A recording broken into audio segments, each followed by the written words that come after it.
essa mesma PEC está diminuindo o custo das câmaras municipais. É uma tentativa de melhorar a representação e, ao mesmo tempo, diminuir os gastos. Até porque e essa é outra grave distorção, problema péssimo no Brasil, que vai contra o princípio da federação, que tem a ver com nós, do direito, é que no Brasil não temos federação. Temos um país unitário que se denomina de federação, mas que toda uma legislação é federal. Pouco resta para que os estados definam na lei alguma das suas realidades. Chegou-se ao cúmulo, vocês sabem disso, que quando se fixa o salário do juiz a nível nacional, federal, você está, por cascata, definindo o que vai ganhar juiz nos estados. E nos estados, pouco importa que seja São Paulo ou Piauí, é tudo igual. A mesma coisa com o parlamentar. O deputado federal ganha um subsídio, 75% é o que paga o deputado estadual, e não importa se de Minas ou de Alagoas. A mesma coisa que ganha um deputado estadual, definido pela Constituição Nacional, é 75% dos vereadores, e não importa qual o município ou o seu tamanho. Isso, evidentemente, tem a ver com equívocos da lei, interferências do judiciário e algo que tem a ver, principalmente, com aqueles que são do direito. Porque vocês estão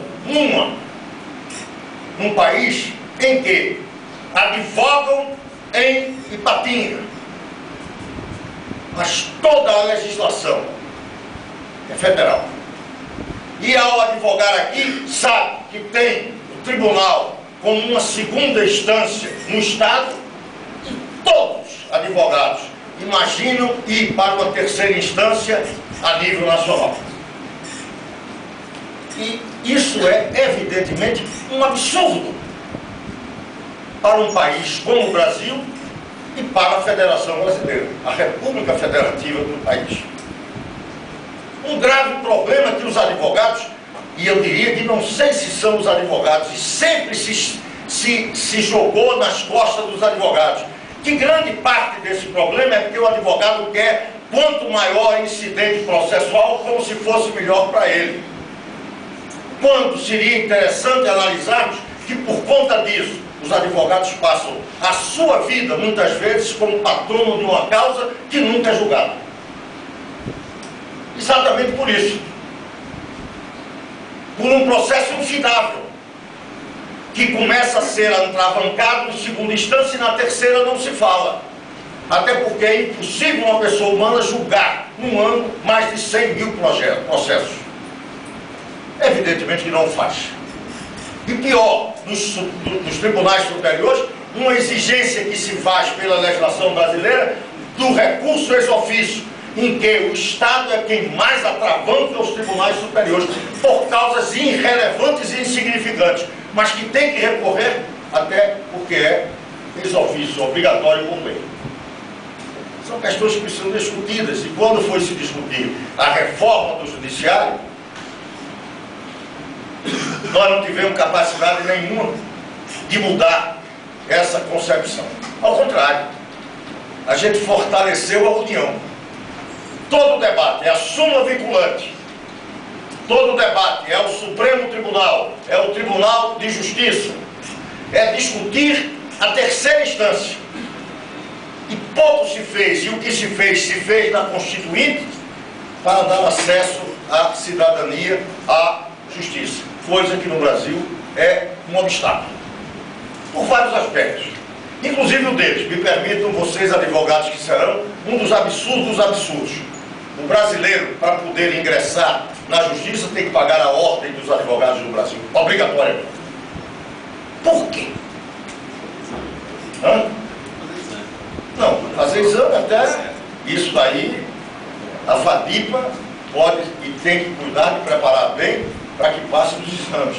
Até porque passado o exame, alguém disse que não importava. E eu quero dizer que importa. Nós estamos vivendo aí a indicação para ministro do Supremo de uma pessoa que não passou em concurso para juiz de primeira instância. Isso é uma desmoralização do Supremo brasileiro. E quem achar que não é, evidentemente não está preocupado com termos um acordo supremo que mereça o nosso respeito. O advogado indicado pelo presidente Lula submeteu-se a concurso para juiz e não foi aprovado. É normal. Qualquer um de nós pode não ser aprovado. Mas se não formos, não pensemos que podemos ser ministros do Supremo Tribunal Federal. Não é demérito nenhum para ele. Mas ser ministro do Supremo é demérito para o Supremo. Mas no Brasil é assim. E talvez no Senado seja aprovado. Em qualquer país sério, não seria. Qualquer país sério não seria nem indicado.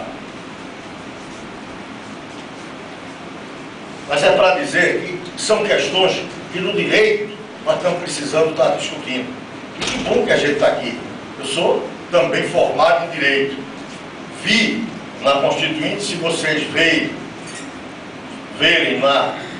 no texto constitucional, o advogado foi o único que foi citado textualmente, como se fosse agente da justiça. Teve até um fato interessante. A força do advogado é tanta que foi quase unanimidade. Só teve um voto contra, de Roberto Campos. Incrível. Logicamente, eu mesmo que não estivesse querendo votar, era capaz até de votar, porque eu estava naquela época, era um pouco, algo meio obtuso, mas era um pouco de que, aonde Roberto Campos estivesse, eu estaria do outro lado.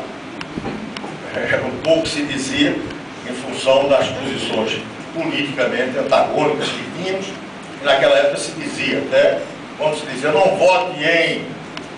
Quem era o presidente? Eu não me lembro agora. Não vote em... não sei se Jânio ou alguma coisa dessa. Não, vota logo em Lincoln Borg, embaixador norte-americano. Então era um tempo de radicalismo, que é interessante dizer a vocês, que tinha sentido.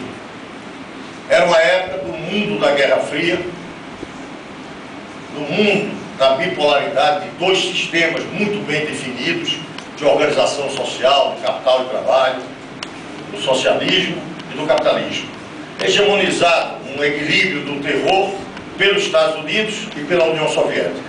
E nesse momento, era o momento da radicalização, da Revolução Cubana vitoriosa, da Revolução do Vietnã, a guerra do Vietnã, a derrota norte-americana, um mundo que marchava para o socialismo. E nesse sentido, vem golpe de 64, que eu não quero dar nenhum louvor aos militares, me permitam, tá?